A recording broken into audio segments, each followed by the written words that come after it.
The 90s was an interesting time period. The Simpsons was at its cultural peak, and all the kids in the playground were arguing about whether or not Genesis does what Nintendo don't. But very few things stood out as much as Mortal Kombat. It started as a simple arcade fighting game with some, frankly, mediocre controls. But there was one thing that really made it stand out amongst the crowd. Gore.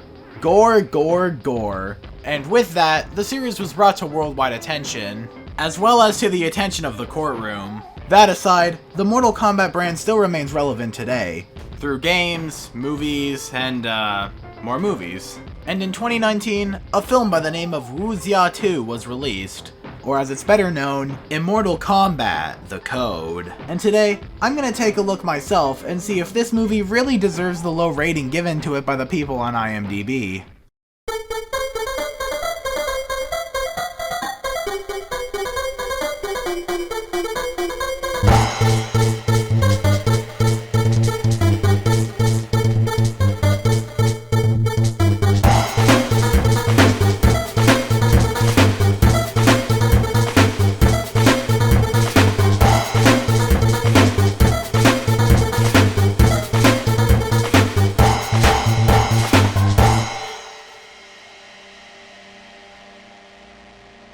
So the first thing in the movie we get to see is some lit-ass gaming intros from the year 2016. After that, we cut to a forest, where we see a man running from an unknown threat. This guy's name is Cloud. No relation to Final Fantasy, by the way. He uses a device on his arm, and it makes some beeping noises. He then takes what I can only assume is 4 milligrams of Adderall. He then takes roughly 4 steps forward, where it's revealed that he's actually being followed by a group of mercenaries. So the Gamer Squad is about to do murder with him, when he is then saved by a new character named Water. They then work together to beat up all the bad guys. After that, they immediately let their guard down and have a brief conversation about the meaning of life. We're all replaceable, don't forget that. She then immediately gets shot and dies. So yeah, it turns out that the Gamer Squad aren't the only people who are after Cloud. These military guys show up and begin to walk towards him. Cloud, being the genius he is, kinda just stands there awkwardly and lets them hit him with their gun. We cut to the opening credits, where a character named Earth drops some much needed lore to this new world we find ourselves in. If we don't find an answer fast, all living things will shed carefully.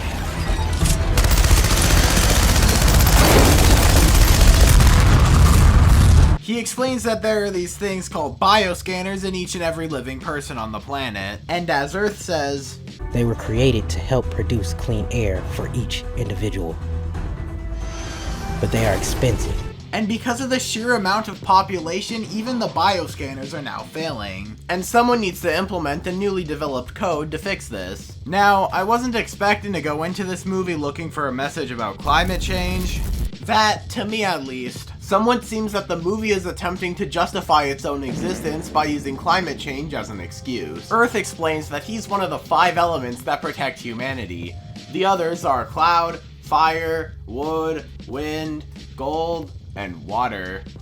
Wait, that seems like a few more than 5. And since the old Water is dead, she's now being replaced by her sister. They're related, that's why they look the same. This seems like it could be something lifted from Mortal Kombat, as in the games, Kuai Liang takes the mantle of Sub-Zero after his brother Bihan's death in the original Mortal Kombat, and MK9. But having a dead family isn't exactly an original character trait, so I'll let it slide. Cloud wakes up and makes a call to an unknown individual. He says he wants to meet with them, and then immediately hangs up. He turns on what the film describes as a TV. However, I wouldn't consider that to be a TV. More so a funny looking, poorly keyframed hologram. On the poorly looking keyframed hologram, there's a newswoman, and she tells Cloud, and by extension the audience, about stuff we've already heard. Mainly, that pollution bad, and people are gonna die if they don't get a code. While hearing this, Cloud takes a drink of water and washes his hands. Wow, such a relaxing morning.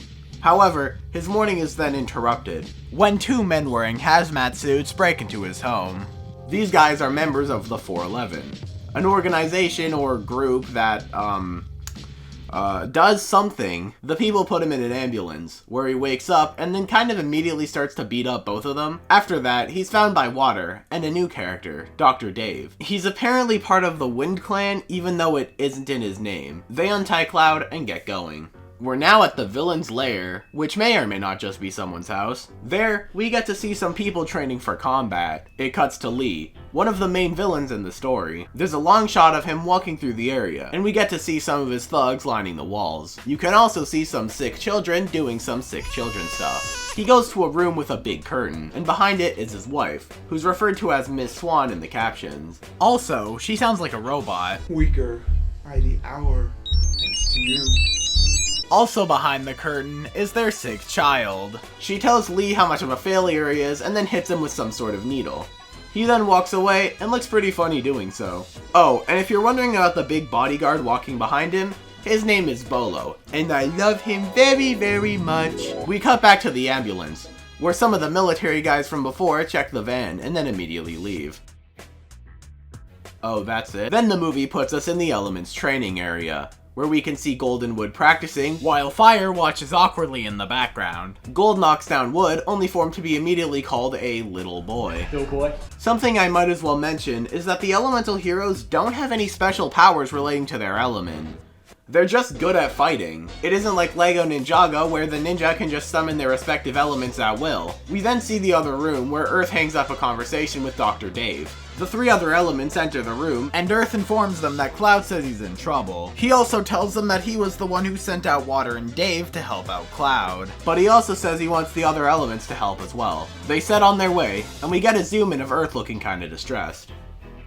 We have a flashback set to 3 days earlier. Some news people explain that countries have been giving the big money to Medican CEO Steve Costa. Now I know what you're thinking. What the fuck is a Medican? Well, basically, they're the company that make these so-called bioscanners everyone's talking about. So yeah, the countries gave him money so that he could improve the bioscanners so that they can still work. But so far, it looks like he's failed to deliver. So I know this is a tad bit unrelated, but the news also showed this children's drawing, and I think that's pretty funny. So the man himself angrily walks in and starts to bully some random guy that works for him. He then asks where his head doctor is, only to be told by what appears to be his mother that the doc has left the building. But where did this character we never got to meet go?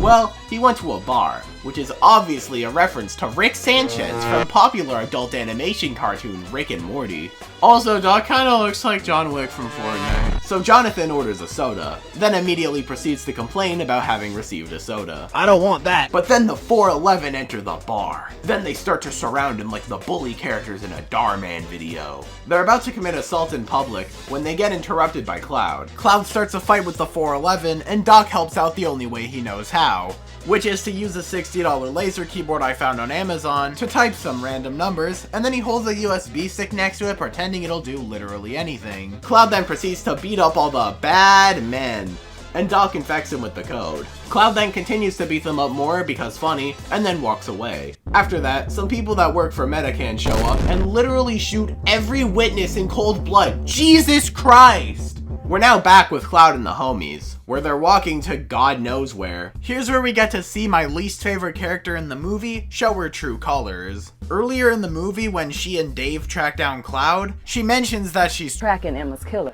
Emma was the original Water, and the woman who died in the cold opening of the movie.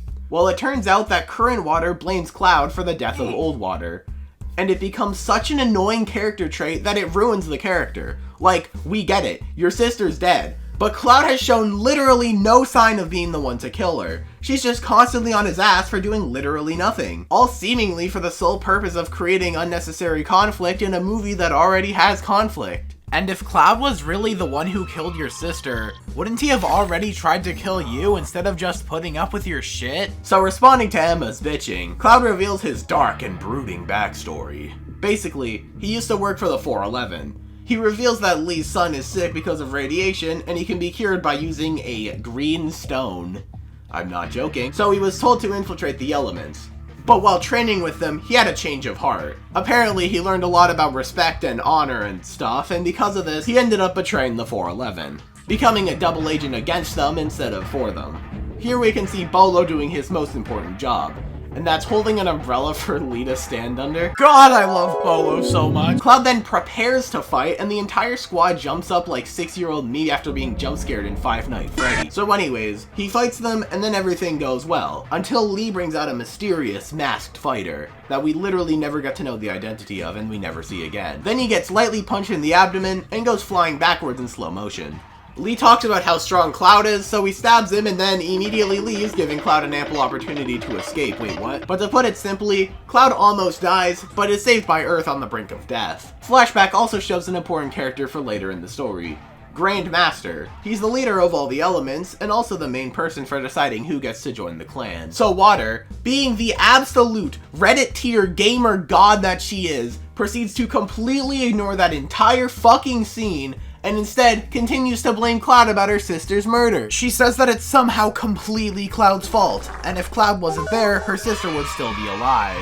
She then says that it was the 411's fault, but that still means it was all him. The entire time, Cloud's just trying to explain the exact same thing over and over again, hoping that she really isn't as stupid as she seems. But alas, such a shame. We cut to someone's basement, where we can see Doc being tortured.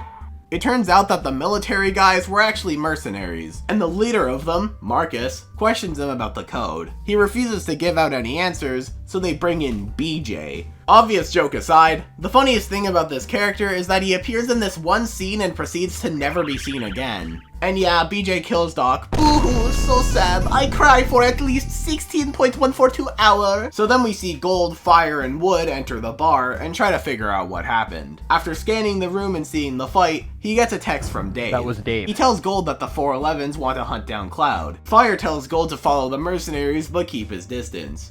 And then Fire and Wood kinda just ask a bunch of random questions to each other that no one will answer, and they fully acknowledge that. We cut back to the dojo, where we can see Earth sitting on the couch and looking sad, as he usually does. Gold enters the room, and informs Earth that Cloud is now being hunted by both the 411s, as well as Medican's mercenaries. Earth responds by explaining that this may be the battle they were training for however many years. Earth then tells Gold exactly what Fire did, to follow the mercenaries in hopes of finding out who they are. Gold tells Earth he's on it, and goes on his way. Now we've made it to what's, in my opinion, single-handedly the greatest interaction in this movie. It begins with Earth, once again, sitting on the couch and looking sad. Then, the hero himself, Grand Master, enters the room. He asks Earth what's wrong, and Earth responds by taking the liberty of explaining his concerns. That their clan is being involved with the current political turmoil, but that they also may be the only ones to save the whole planet if they play their cards right. Grand Master then responds with the ingenious quote of, "Sometime one needs to intervene to correct not only one's path, but for all to seek a better path." The movie then plays this orchestral sound cue that's only there to say, wow, Grandmaster is such a wise man. This clip is actually so good that I'm just gonna play it in its entirety. The first time I heard it, I literally burst out laughing. That's how powerful it truly is. Is something troubling you, Earth? I think our clan may have gotten involved in the current political turmoil, but we may be the only ones to save them all. Sometime one needs to intervene to correct not only one's path, but for all to seek a better path. I think the biggest thing that makes this line so great is that Grandmaster is literally explaining the exact thing that Earth just told him. I'm worried our clan is risking themselves by fighting, but we could be the only ones to save the world. Sometimes one needs to risk themselves to save the world. In the next scene, we're back at the 411 base. We can see people fighting, we can see people vlogging, and most importantly, we can see sick children. Lee and a new character named Yen give some information to Miss Swan, saying that Doc gave the code to Cloud, and now Doc is in the hands of mercenaries. Miss Swan says that she wants the code at any cost, and as she's explaining her evil plan, the doctor next to her is playing with an LED glow stick. So Yen gets on a motorcycle and drives to a karaoke bar for some reason, where we can see Wood and Fire having a conversation with Marcus, who's again, the leader of the mercenaries hired by Medican. The elements tell him to stay away from Cloud, and he responds by telling them his entire Epic Gamer backstory. How he was hired by Medican, looking for Doc, and then he just assumes that Cloud has the code. He then claims that he has some dirt on Water, and proceeds to say some fairly vague things. What do you know about her? Plenty. Then they begin to have some sort of agreement that we don't get to see. Yen overhears this, and gets on her motorcycle and leaves in search of Cloud. We cut to Cloud and Water, now in some sort of brick shelter. Obviously, Water, being the coolest character in this movie, continues to think Cloud is directly responsible with her sister's death, even though, again, she has no evidence of that. Cloud, being the kind young man he is, continues to explain to Water that Emma's death had very little to do with him, but his reasoning is futile. Dr. Dave enters the room and informs them that the 411s are here. They slowly walk forward for a little bit, when suddenly they see the angry bad men. The head attacker in this group takes off his mask, revealing a character named TJ, someone whose sole purpose up until this point was to be a background character, but someone who was also established to be a friend of Cloud's back when he was working with the 411. So this guy has Cloud and friends completely surrounded by thugs, and then we get another action sequence. It's fine for the most part, but when they move to different groups of people, the film kinda speeds up and it looks a bit silly. Also, the entire scene kinda reminds me of a beat-em-up game like Streets of Rage. And after fighting for a little while, the elements are now here to save the day. After kicking a few people's asses, the 411s decide to retreat. But to be fair though, I'd probably do the exact same thing if I saw Earth hit my friend with the Super Smackdown 5000. After seeing such an amazing fight, Cloud immediately contracts asthma and falls to the ground. Earth informs everyone that Cloud's bioscanner isn't working properly, and he tells Water and Dave to take him to the monastery where he'll be treated. He then commands Fire and Wood to track down the mercenaries and see what's going on, and he tells Gold to follow the 411. Cloud and Water are continuing to argue about whether or not he killed her sister. Water says that even though Cloud wasn't the one who killed her sister, Cloud was still the one who killed her sister. You may have not laid a hand on her, but I blame you just the same. Just stop it already. Honestly, her logic is fucking terrible. As they finish arguing, some 411 people walk up to them and stand there like they're AFK in CSGO. They start fighting and then leave no less than 10 seconds later. But then some Medican mercenaries start to shoot at the main cast, and to protect themselves, they put their hands over their head and pretend like that'll do anything to stop a bullet. Gold sneaks up from behind the mercenaries and starts to beat up the armed fighters with his bare fists. He gets a gun roughly halfway through the fight, and, like the kind young man he is, he carefully puts down the weapon. And again, as I've mentioned before, the elemental people don't have any superpowers. They're just as resistant to bullets as the rest of us, which is to say, not at all. So if a single grunt from the mercenaries or even the glorified biker gang known as the 411 managed to land a single shot on these people, they're completely fine. But for some reason, the mercenaries are just really incompetent. There's no reason to fight with your fists, so why fight with Gold at his level? The next scene starts, and we can see Cloud running out of a forest. He tries to contact Water and Wind, but nobody answers him. Some 411 people show up, and surprise, surprise, they get into a fight with him.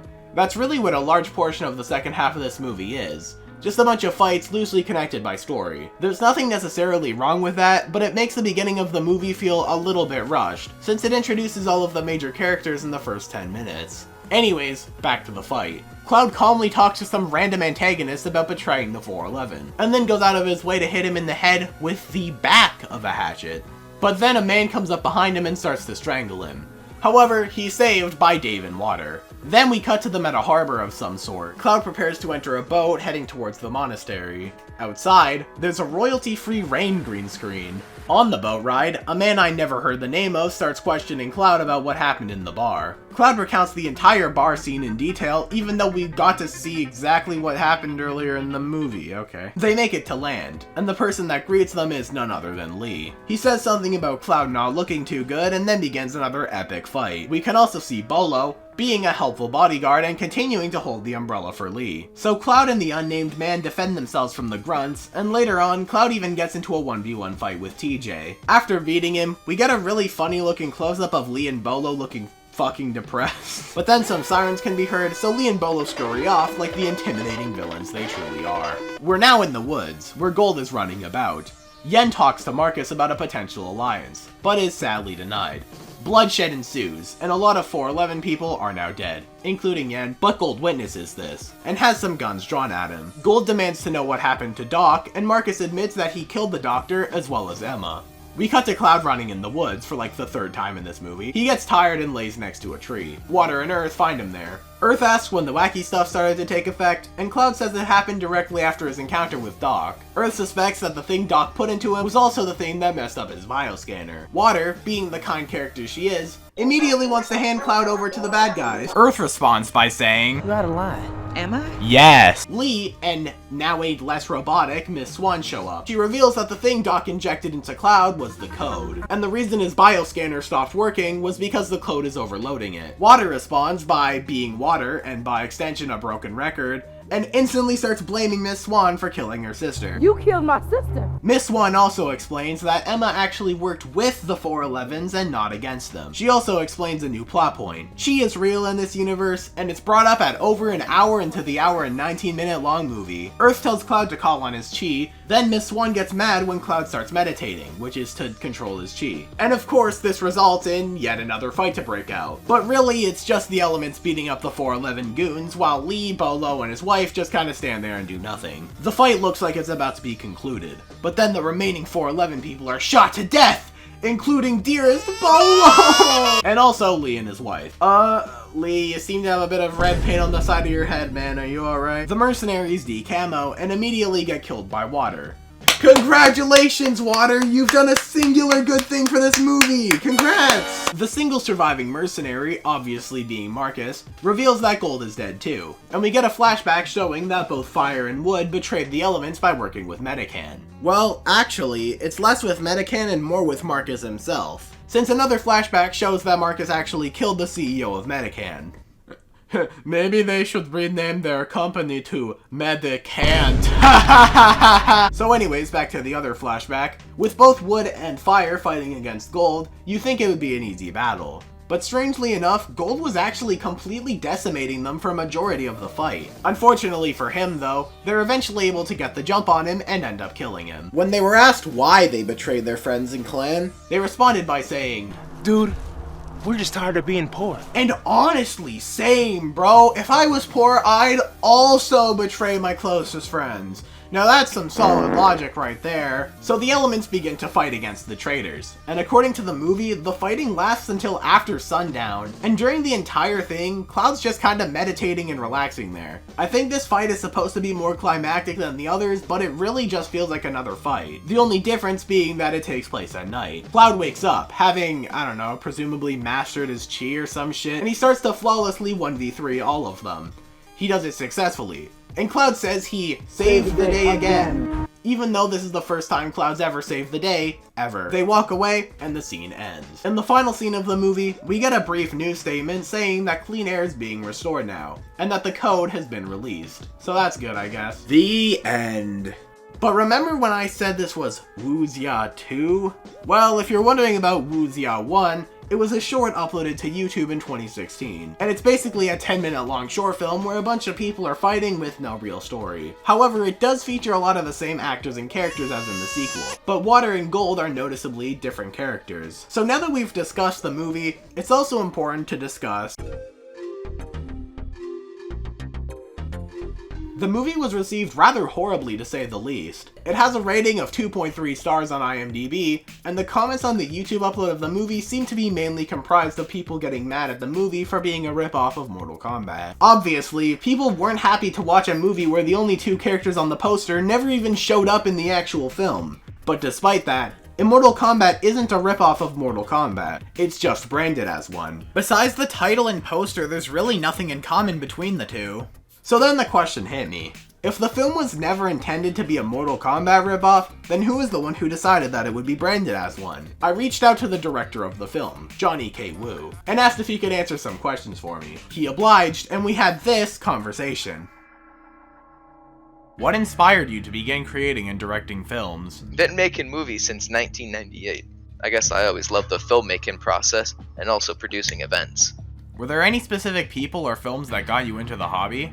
I guess growing up watching thousands of movies, both Eastern and Western. Oh, I may have to run as I'm out and about, so you can just ask all the questions here, and I'll answer them shortly. I noticed Wu Xia was branded as Immortal Combat. Was it always meant to have this name, or was it something done after the filming? No, distributors do the name changing to market it out. Ah, I see. I saw Wu Lin on your page. Is this a sequel to Wu Xia, or a totally different entity? It's a standalone movie, but internally it's sort of a sequel without, being a sequel. Wu Lin is now on VOD platforms. So it's kinda like a spiritual successor? Not really. It's a standalone movie, but only me and a few people know that it's a prequel.